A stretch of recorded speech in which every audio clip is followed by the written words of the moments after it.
안녕하세요. 오늘 분석해볼 종목 바로 대한항공입니다.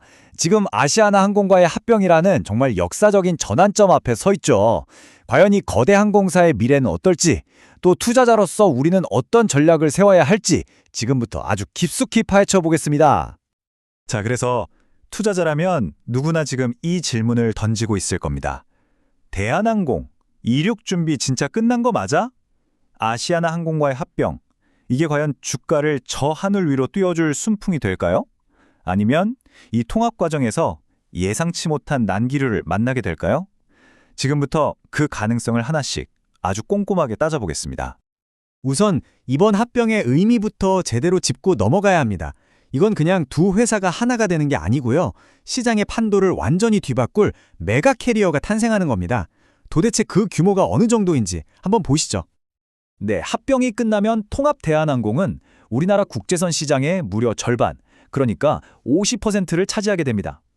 이게 단순히 덩치만 커진다는 뜻이 아니에요. 사실상 가격 결정권부터 노선 운영까지 거의 독점에 가까운 지위를 갖게 된다는 거죠. 엄청나죠? 그리고 대한항공의 진짜 강점 중 하나는 바로 이겁니다. 사업 구조가 아주 균형이 잘 잡혀 있어요. 보시다시피 여객 사업이 중심이긴 하지만 화물 사업 비중도 굉장히 탄탄하거든요.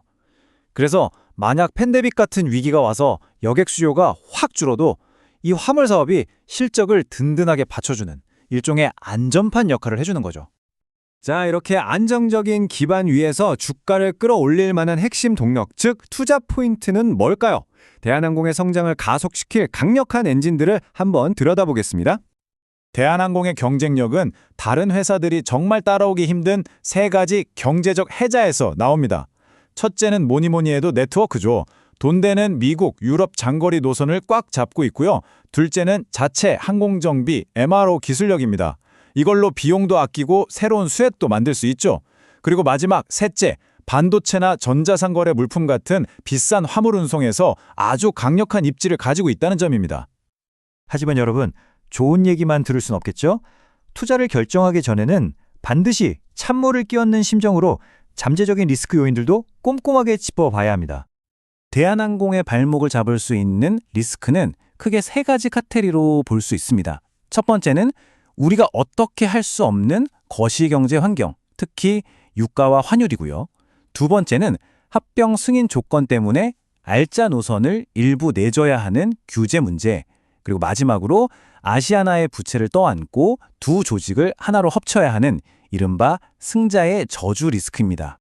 이걸 좀 더 구체적인 숫자로 한번 볼까요? 가장 큰 거시경제 리스크는 뭐니 해도 환율입니다. 이 원달러 환율의 변동성이 정말 크거든요. 와, 이게 어느 정도냐면요. 달러 환율이 딱 10원, 정말 딱 10원 오르는 것만으로도 순이익에서 무려 480억 원이 그냥 사라져버리는 겁니다. 외화 부채 때문에 생기는 손실이죠. 정말 어마어마한 영향력 아닙니까? 좋습니다. 지금까지 장점과 단점을 모두 살펴봤습니다. 그럼 이제 감정은 잠시 접어두고 객관적인 숫자, 그러니까 현재 대한항공의 기업 가치가 시장에서 어느 정도로 평가받고 있는지 한번 살펴보겠습니다. 여기 델타나 유나이티드 같은 글로벌 항공사들과 비교한 표를 한번 보세요. 다른 지표도 그렇지만 특히 주가 순자산 비율, PBR을 보면 대한항공이 0.7배로 상당히 낮게 평가받고 있다는 걸 알 수 있습니다. 한마디로 저평가 상태라는 거죠. 이 차트를 보면 더 명확하게 와닿죠. PDR이 0.7배라는 건 쉽게 말해서 이 회사가 가진 순자산 가치보다도 주가가 30%나 싸게 거래되고 있다는 뜻입니다.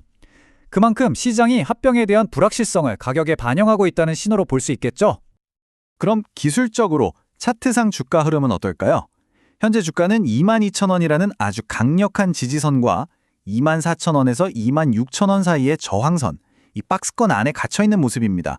이건 합병에 대한 기대감과 우려가 아주 팽팽하게 힘겨루기를 하고 있다는 뜻으로 해석할 수 있습니다. 자, 그럼 이제 가장 중요한 시간입니다. 이 모든 정보를 종합해서 우리는 어떤 투자 전략, 즉 어떤 비행 계획을 세워야 할까요? 최종 전략을 짜기 전에 동전의 양면을 다시 한번 정리해보죠. 한쪽에는 압도적인 시장 지배력이라는 엄청난 기회가 있고요. 다른 한쪽에는 통합 비용과 거시경제 리스크라는 아주 무거운 짐이 있습니다. 이 둘 사이에서 균형을 잡아야겠죠. 그래서 여러분의 투자 성향에 따라 두 가지 다른 접근법을 제안할 수 있을 것 같습니다. 좀 더 공격적인 투자자라면 22,000원 지지선 근처에서 분할 매수를 시작해 볼 수 있겠죠. 반면에 보수적인 투자자라면 마일리지 통합 같은 불확실성이 완전히 해소되는 2026년 상반기까지는 좀 더 지켜보는 전략이 유효할 겁니다. 오늘 분석의 마지막은 이 문장으로 정리하고 싶습니다. 결국 단기적인 변동성은 있겠지만 2027년 통합항공사가 완전히 출범하고 나면 지금의 주가 수준보다는 훨씬 높이 올라가 있을 확률이 70% 이상이라는 전망입니다. 어쩌면 지금의 기다림이 큰 보상으로 돌아올 수 있는 그런 장기적인 여정이 될 수도 있겠네요.